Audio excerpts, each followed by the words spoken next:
1,200 years ago, the people of Tibet developed a comprehensive medical system. They understood how the mind can powerfully affect the body. They knew subtle ways of changing the body's chemistry with medicines made from plants and minerals.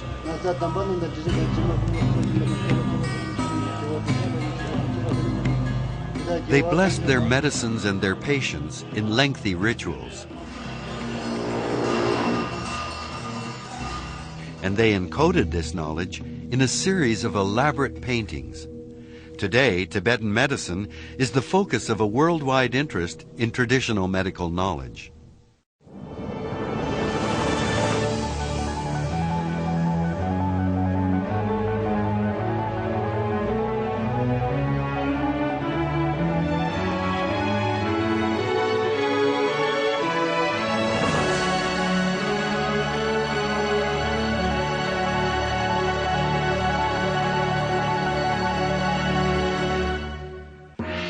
One of the conceits of present-day society is the notion that modern science, technology, and medicine have made the past irrelevant. But long before there was even science or medicine, people were observant and inventive as they developed ways to combat sickness, both physically and psychically. India and China have traditional practices that have roots in antiquity, and we're gaining insights into traditional medicine from the near mythical kingdom of Tibet, steeped in Buddhism, that could be invaluable in industrialized countries as well. In Lhasa, Tibet, the birthplace of Tibetan medicine, much of Buddhist heritage has been dismantled or destroyed. Buddhism's ancient synthesis of priest and healer doesn't always coexist easily with communist ideology, but many Buddhists have hung on to their traditional beliefs.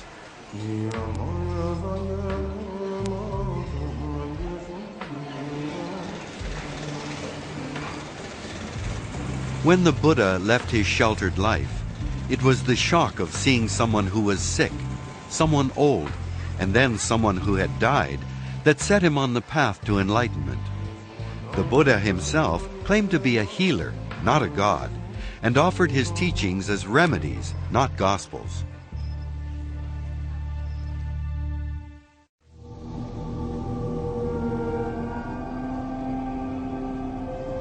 Known as Sangye Menla, he is the medicine Buddha, the master of remedies, the healing deity of Tibetan medicine. His radiant body is azure blue, the color of healing. In his hands, he holds a bowl filled with the nectar of long life and the flower of healing. Guided by centuries of practical science, Tibetan doctors are taught that there is nothing in the world that cannot be used in some form as a medicine, and their traditional knowledge includes turning a vast number of minerals and plants into medicinal compounds.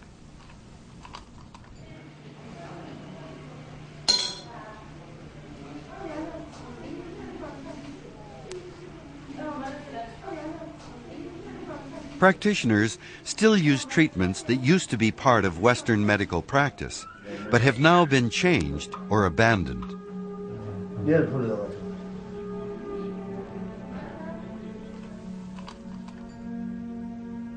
The ancient wisdom of Tibetan medicine resides in this stunning visual encyclopedia of the human body and psyche. Based on centuries of observation, these intricate paintings represent a blend of Buddhist spiritual teachings, a complex medical science, and an elegant art form.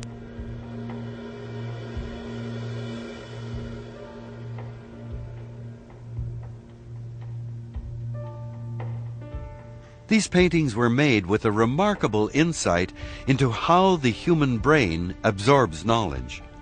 They're a visual record, created to pass along a vast amount of information in logical groupings.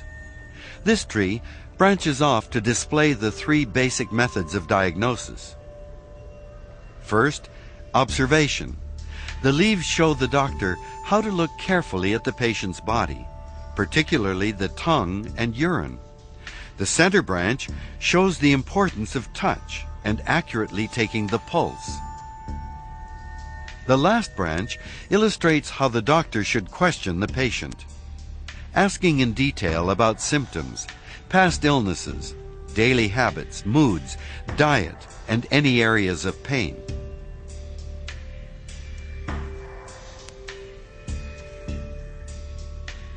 As Buddhists, Tibetan doctors were unburdened by beliefs in ritual purity or caste, so they were never reluctant to handle and examine bodily materials. This was probably why they were noted for their excellent diagnostic skills.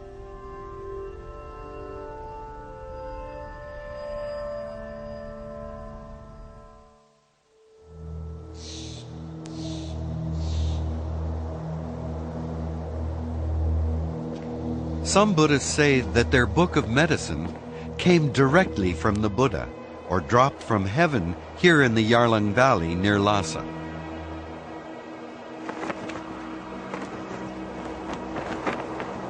Others with a more historical bent point to Tibet's first great king, Songtsen Gampo. Under his auspices, Tibet held its first international medical conference in the 8th century, inviting physicians from the neighboring countries of India, Nepal, Greece, Persia, and China to share their knowledge. Yurtok the Elder, the great sage of Tibetan medicine, took the essence of each system and created a distinctly Tibetan fusion, reflected in the first widely accepted Tibetan medical text, the Four Tantras. In Europe in the 17th century, to be medically curious is a dangerous pursuit. At the same time that European doctors are defying the church by secretly dissecting bodies, and herbalists and midwives are burned at the stake, medical knowledge is flourishing in Tibet under the direction of the 5th Dalai Lama. At this time, a Tibetan scholar wrote a brilliant new medical commentary, a careful compilation of the leading-edge medical science of the time. He also commissioned a set of illustrations to accompany the new text. The medical wisdom of 1,000 years of practice was distilled onto 79 cloth panels.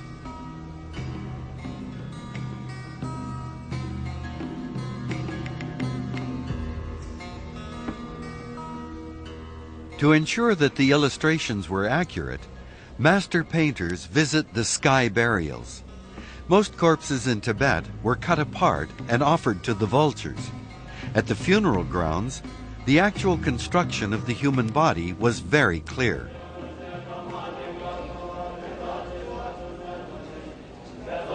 Traditionally, 2 or 3 of the brightest monks from each monastery would be chosen to study at a medical school in Lhasa.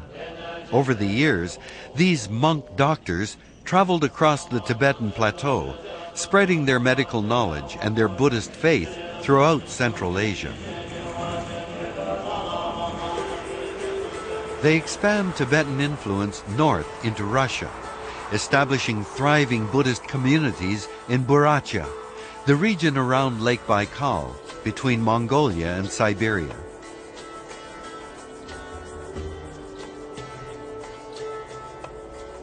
The Tibetan culture takes root, expressing itself through the Buddhist religion and a uniquely Siberian variation of Tibetan culture.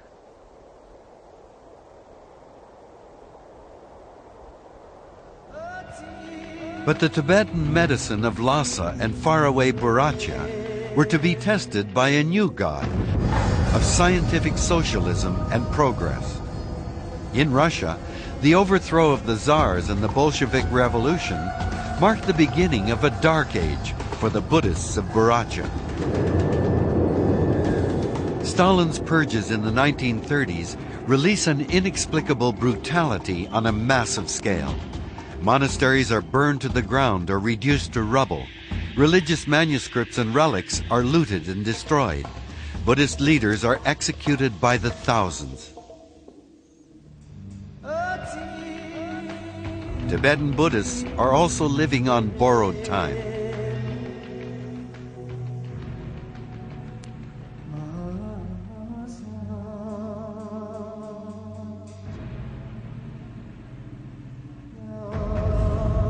March of 1959, the Chinese army invades Tibet. The people resist occupation and are crushed by Chinese troops. 100,000 Tibetans flee before the invading army. The Chinese demolish over 6,000 monasteries and temples and systematically destroy medical texts wherever they find them. In order to avoid being captured or killed, the Dalai Lama and a small group of monks and officials set out across the Himalayan mountains.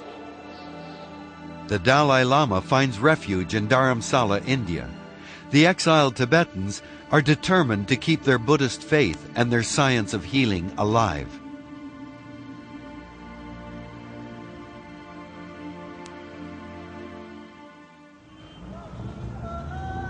The heart of Tibetan culture continues now in exile in Dharamsala, the area in northern India granted to Tibetans after the Chinese invasion of their homeland.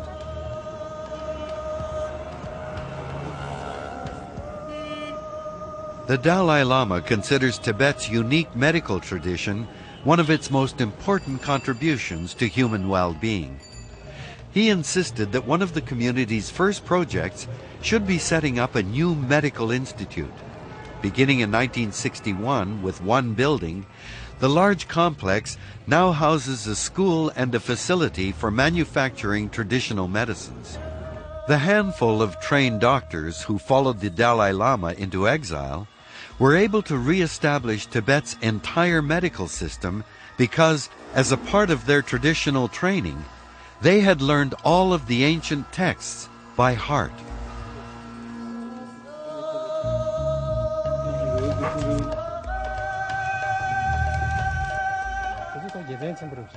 Dr. Dawa guides his students through the 7-year course required to become a doctor of Tibetan medicine. But this classroom looks a little different from what it would have 100 years ago. Not everyone is a monk. Many of the students are women, and a significant number of them plan to study Western medicine as well. The qualities necessary for a physician are to be knowledgeable and experienced. Another very important thing is that the doctor has to be kind-hearted and have a loving, compassionate nature. Dr. Dawa knows that Tibetan medicine must continue to evolve. We can't be content just to say Tibetan medicine is one of the most ancient systems of healing.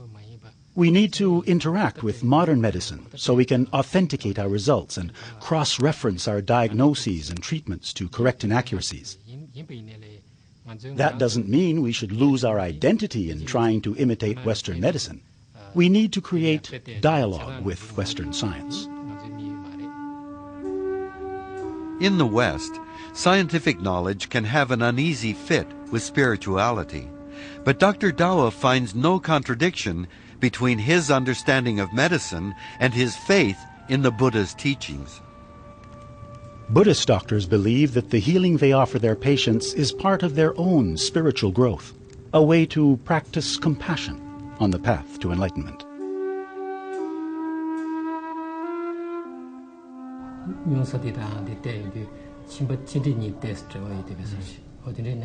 In Tibetan medicine, healing is a collaboration between doctor and patient. No blinking lights or high-tech equipment. Dr. Dawa makes his diagnosis using careful observation, a trained sense of touch, and a real dialogue with his patient. Is this where it hurts?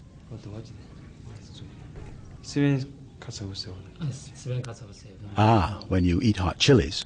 Do you get a headache when you eat too much oil or fat?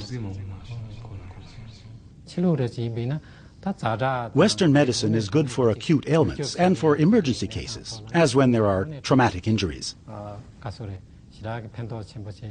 Whereas Tibetan medicine is good for long-standing conditions or chronic diseases, its particular strength is getting at the root cause of diseases, rather than masking or just treating the symptom. In the Tibetan system, one of the most important methods of diagnosis is by means of the pulse. But Dr. Dawa is doing more than checking how fast it is. he uses each of 3 fingers to evaluate the health of a different internal organ.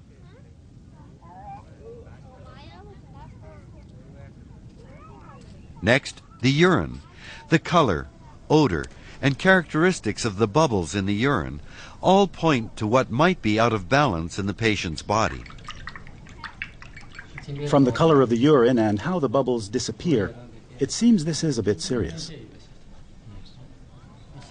Try to eat more fruit, but not sour fruit.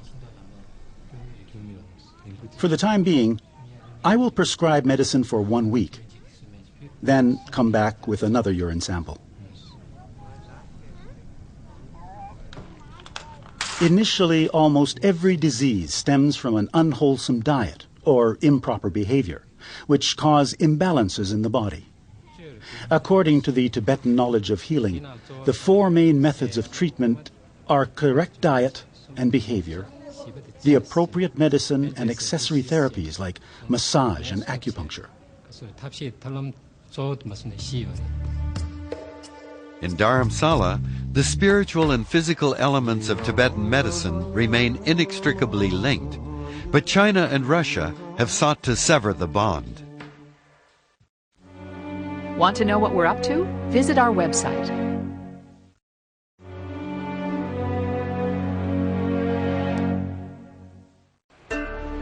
In Ulan-Ude, the capital city of Burratcha, Buddhism and Tibetan medicine have not been completely embraced.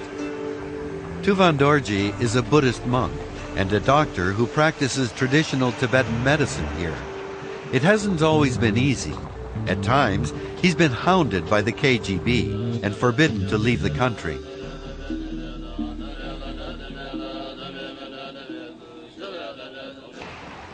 Tuvan Dorji Radnayevich, also known as Tuvan Lama, may not be your image of a typical Buddhist monk, but complete with cell phone and a busy schedule, he's an Emchi Lama, a doctor of traditional Tibetan medicine.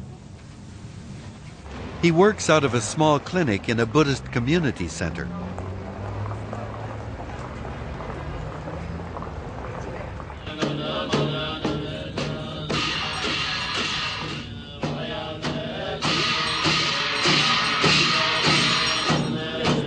Tuvan Dorji takes a vow very similar to the Hippocratic Oath, to do his utmost to cure and to treat every patient equally, regardless of age, race, or wealth. He may be wearing the traditional robes of a monk, but Tuvan Dorji deals with some very contemporary medical issues. As a Buddhist, he's opposed to assisted suicide. He believes organ donation should be encouraged and thinks artificial insemination can be of great help to women who want children.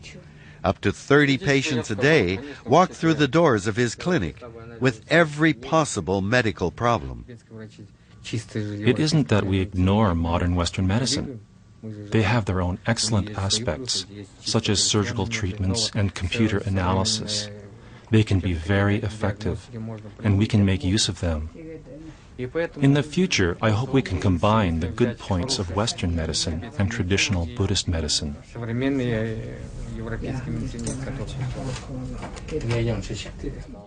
His first patient today is 11-month-old Zorik. He's back for a checkup for a skin condition. Tuvan Dorji is treating more and more patients with allergies and skin problems. He believes there's a link to the chemicals now found in food. Tuvan Dorji relies on a sensitive touch, careful observation, and quiet listening. And if the patient is too young for a conversation, it's all the more important to be aware of body language, the color of the skin, and overall energy.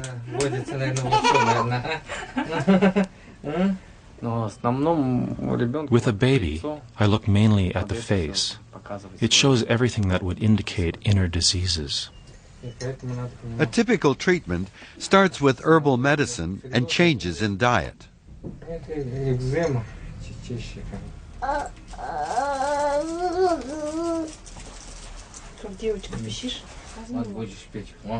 Come on now, Zorik, you need to take some medicine.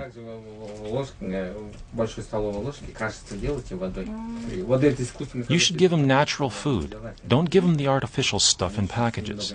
That kind has lots of preservatives. For the first few months, we treated him with ointments and creams, but everything got worse and worse. It even affected his breathing. His skin would get inflamed and scab over and just peel off. The modern medicine didn't help, so we came here to see the Tuvan Lama. It was miraculous. His medicine helped at once. Zorik's cheeks healed and he started to breathe normally.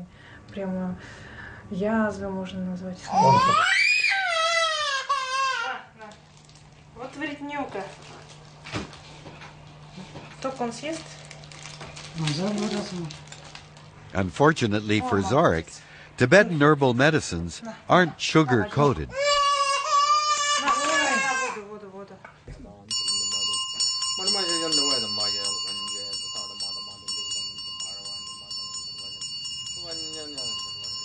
As a Buddhist doctor, Tuvan Dorji believes he can help strengthen the healing power within his patients. He prays for each of them to regain their health and be freed from their suffering.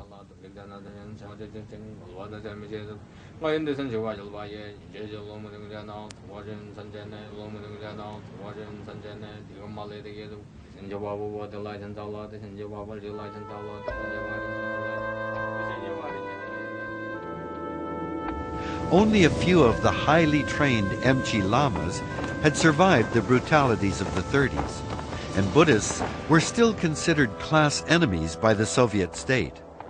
So when Tuvan Dorji decided to become a Buddhist doctor, he faced some serious obstacles. But there were difficulties. To go to a Buddhist school, you had to get permission from the Communist Party's Central Committee all the way in Moscow. But here in Baracha, I was very lucky to meet Shambar Dorje Gamboyev, the man who until the end of his life would always teach me. He got me into the institute, and I graduated in 1982. When Tuvan Lama finished his medical training, he was forced to register with the KGB.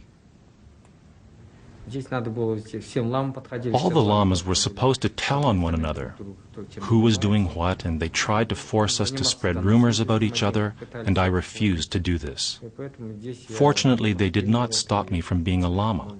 I was allowed to go to Mongolia, but I was barred from going anywhere else, so I couldn't leave the country to continue my education.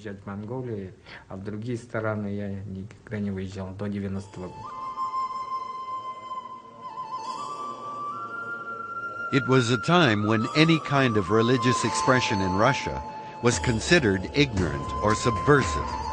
But the Buddhist belief that everything is impermanent turned out to be quite true.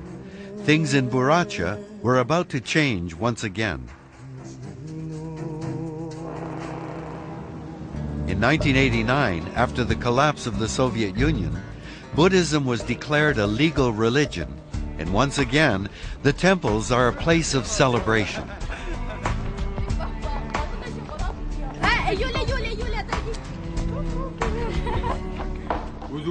The monastery colleges that had been destroyed or abandoned are being rebuilt, and every family is proud to have one of their children become a monk. Tuvan Dorji has a more secure future as a Buddhist doctor. He has a medical license from the Russian government, though it doesn't allow him to practice at the local hospital.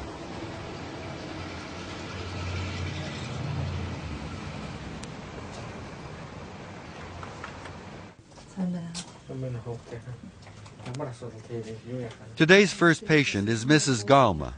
She's a social worker and sees the Tuvan Dorji for both physical and spiritual reasons.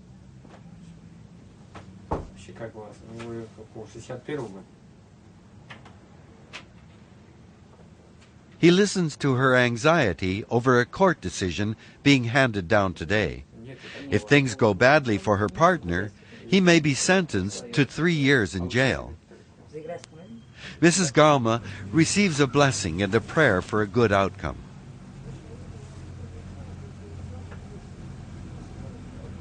A doctor must have a big heart. He must understand his patient's soul and help them psychologically and spiritually. Along with being knowledgeable, he should be open-minded. He can't keep himself isolated from the world. He can't stay inside a capsule. The Emshi Lama is now my personal physician. He's the kind of person that you can open up your soul to. He has such understanding eyes. Health and mind are connected. And the most important thing is that the doctor and the patient are friends.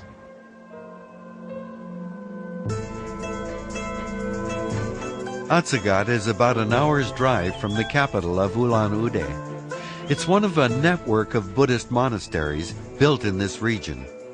Tuvan Dorji used to be the head of this monastery and still comes back to take part in the temple rituals.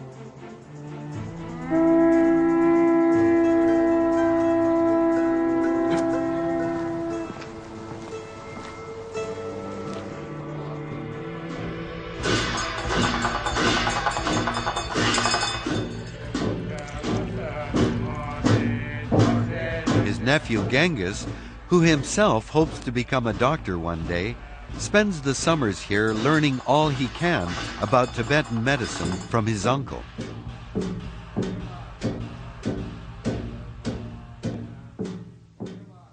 Autumn is the time to harvest many of the plants used in traditional medicines. The plant's energies concentrate in the roots as leaves and fruit fall away.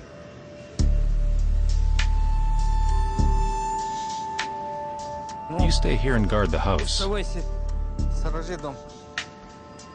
Tuvan Dorji and Genghis head out to gather licorice, an important ingredient in medicine to treat coughs.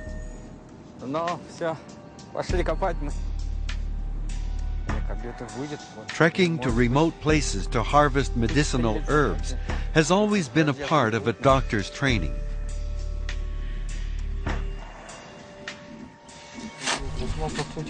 The root here is thin. Usually it's thicker. It's very sweet. During the hard years, back in the 40s, licorice root was used instead of sugar. We would give it to the children.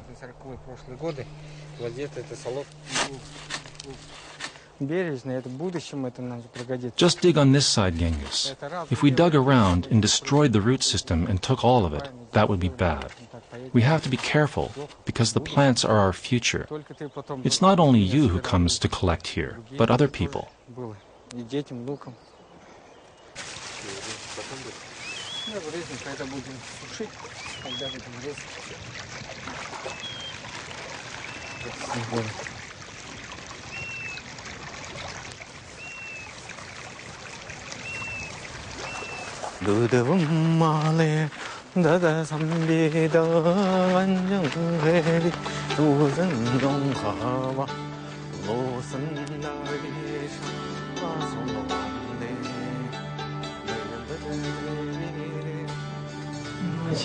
Well, Genghis, this will be enough for 1, maybe 2 years. We'll see. Maybe we'll go out again next year. And what is the licorice root used for? We'll make a medicine with it to treat coughs. It helps clear the chest. Over the centuries, Tibetan doctors acquired a vast knowledge of plant habitat and medical uses. From tonics for the immune system to sedatives and antiviral compounds, they learned how to purify and combine plants to treat a wide range of diseases. Even though over 1/3 of our own pharmaceuticals are derived from plant sources, there are still many secrets to unlock from centuries of Tibetan botanical knowledge. Tuvan Dorji introduces his nephew to the same ancient texts and medical illustrations that he learned from. At that time, there were no young lamas. They were all 70 or 80 years of age and had been in prison. Only a few of them had somehow survived the brutality of the 1930s. I was lucky to find a teacher. Tuvan Dorji has mastered the art of pulse diagnosis and he wants to make sure that Genghis will be able to use this technique when it's time for him to treat patients. Your hands have to be like this. Try not to leave them in cold water for very long. Also, make sure you wear gloves if you hold a hot cup. You have to take care of these 3 fingers. So if you want to enhance their sensitivity, you should soak them in warm milk. Remember, as you diagnose your patients, these fingers are our weapons against disease. Traditionally, Buddhist doctors make their own medicines. It's a skill Tuvan Dorji wants Genghis to learn. We'll prepare this 5-part mixture that has to be taken with water. It's very useful after a heart attack. It's like a tonic for the heart. You know all the ingredients: nutmeg, Indian long pepper, mudan, anam, and ginger. Here, I'll show you.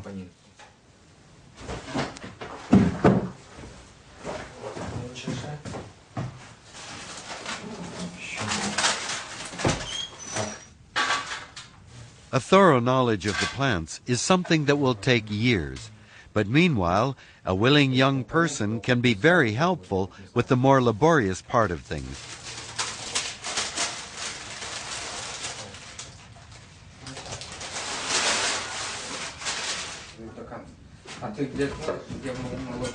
Put your weight evenly at both ends. And don't forget to keep reciting the Medicine Buddha mantra.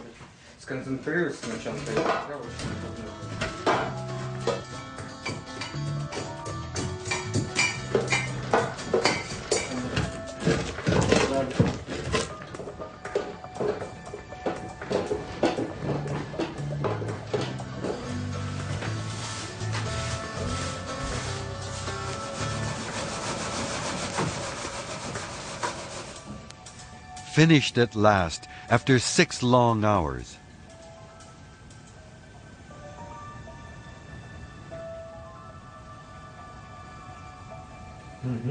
Yes, wonderful. Very well done. When you prepare a medicine like the one we have ground here, it is so far only a mixture, not yet a medicine. Now we have to read the mantra for the Medicine Buddha. The prayers energize the medicine and strengthen its healing powers. In the past, these ritual prayers that give the medicines the power to cure could be held over a period of months.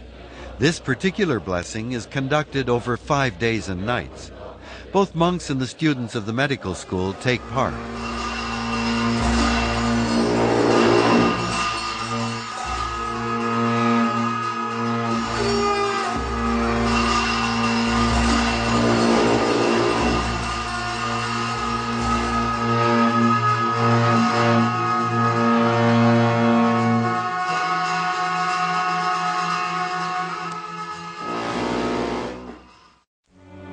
Want to know what we're up to? Visit our website.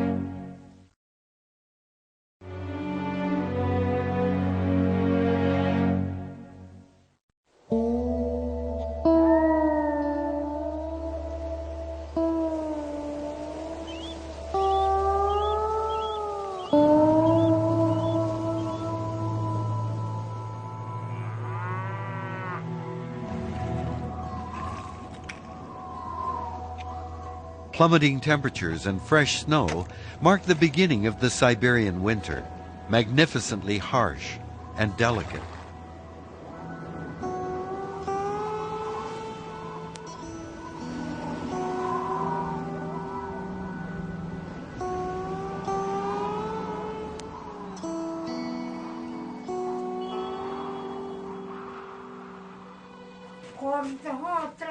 Inkiva Dzidma has come all the way to Atsagat Datsun to consult with Tuvan Dorji. I see that you've lost weight. It's because of this terrible disease. I have cancer. She was diagnosed at a hospital in town with stomach cancer, but it's important to her to get his diagnosis and his advice too. As he holds her frail arm, he can immediately tell that her condition is terminal.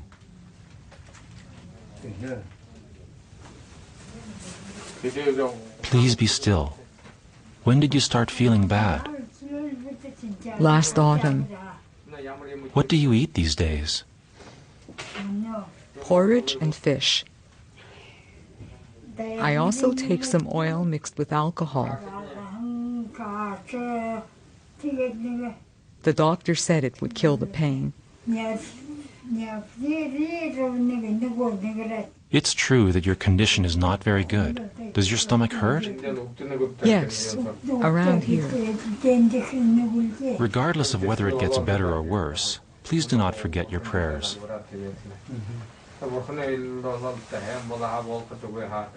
As he sees her to the door, he knows he may be saying goodbye.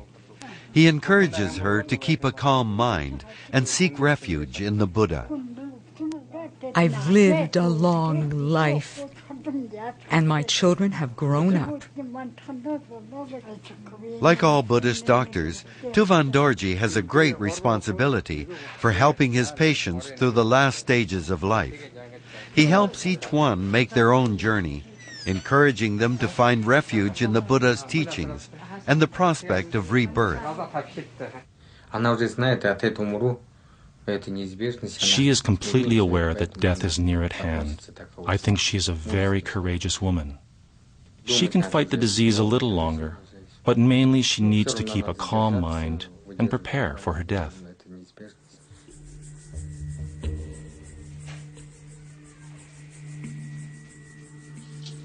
Here, there are no frantic attempts to prolong life at any cost. A patient's death isn't a failure. It's a transition, an awakening from the dream of life.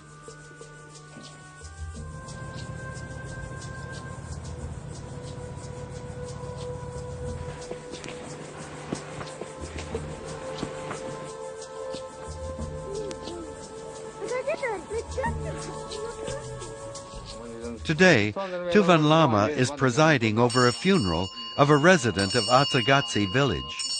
His role has switched from healer to spiritual leader. Reincarnation is a matter of fact to us Buddhists.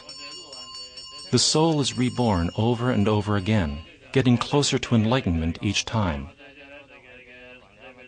Whether you are born a monk, a laborer, a scientist, or a farmer, you must try to develop your inner spirit.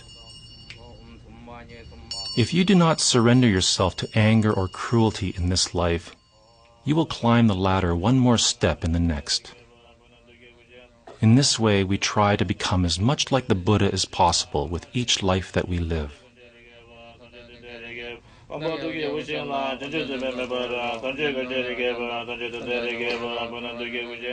Burning the photograph severs the last connection of the deceased person to this world.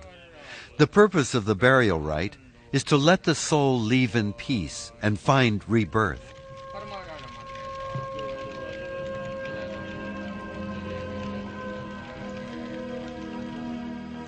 In Buddhism, this present life is considered to be a preparation for death and the new lives to follow. The coffin is turned away from the village, so the soul won't be able to find its way back.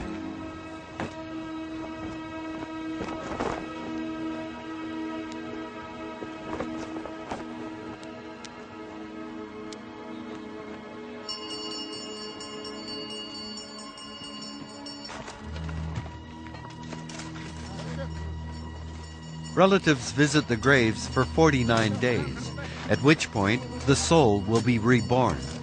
Simple wooden stakes with banners of the sun, moon, and mantras mark the graves. Relatives circle the grave 3 times in a final farewell.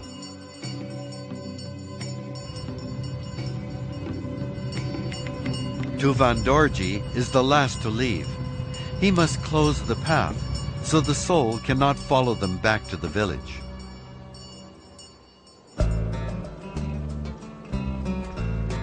But death is always followed by renewal and life. Here at the Atsagat Datsun, Genghis is helping organize the New Year's fire ceremony. 2 fires will be lit. It's the biggest party of the season, and the rituals owe as much to Burat tradition as they do to Buddhism. All that is good and pure should be brought to one fire, and all that's bad and negative is brought to the second fire to burn away completely. People come here to leave their sickness and go to the other fire to become pure again, and to be prosperous and healthy.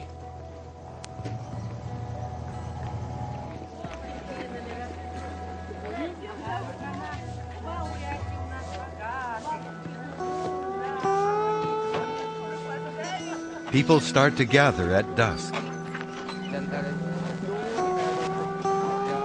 They bring bags of wheat flour balls, which they've rubbed over their bodies. They believe they'll be rid of all earthly desires and karma when the balls are burnt in the fire.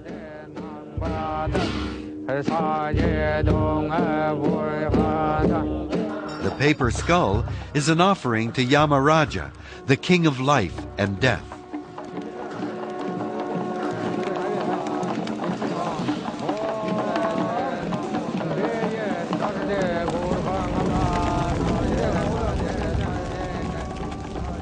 As the two fires light up the winter sky, one burns away the failures of the past year. The other lights the way for health and happiness in the new one. Buddhism and Tibetan medicine go together. They are inseparable. Other people may think differently, but I believe you have to know the foundation of Buddhism to understand the foundations of the medicine.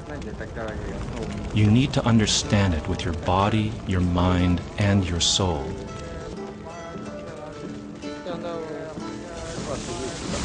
Buddhist medicine will be alive as long as we pass on the heritage to new generations.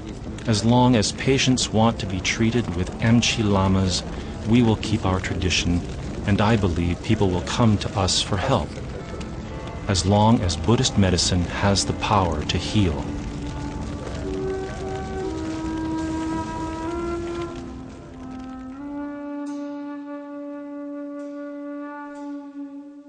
Human beings face four main sufferings. They are part and parcel of life: birth, sickness, old age, death. It is very important to know why we face these problems in our life.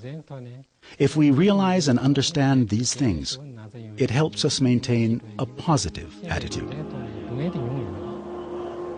The Tibetan culture in Lhasa was damaged in the last century by tides of history that shook the entire world. But change is the rule, not the exception. The Atlas of Tibetan medicine was once suppressed by revolution. Now, all 79 paintings are available as digital files on the internet.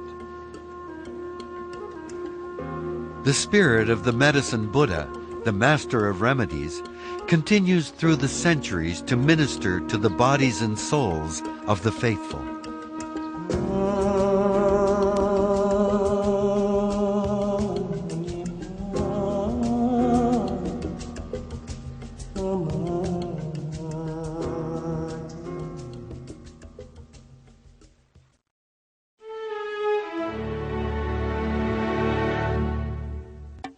It's time to enter our third annual Nature in Focus Environmental Photography Contest. Amateur photographers are invited to submit original photos to win prizes, including a trip for two to the Yukon and digital cameras from Nikon Canada. Winners will be published in Harrowsmith Country Life magazine. For more details, check out our website. Mark Winston has dedicated his life to unraveling the mysteries surrounding the honeybee. Bees connect us to this deep place in nature because they're social, and we're social. An extraordinary journey inside the hive, where for the first time HD cameras capture the magic of the bee world. Bee Talker, next time on The Nature of Things.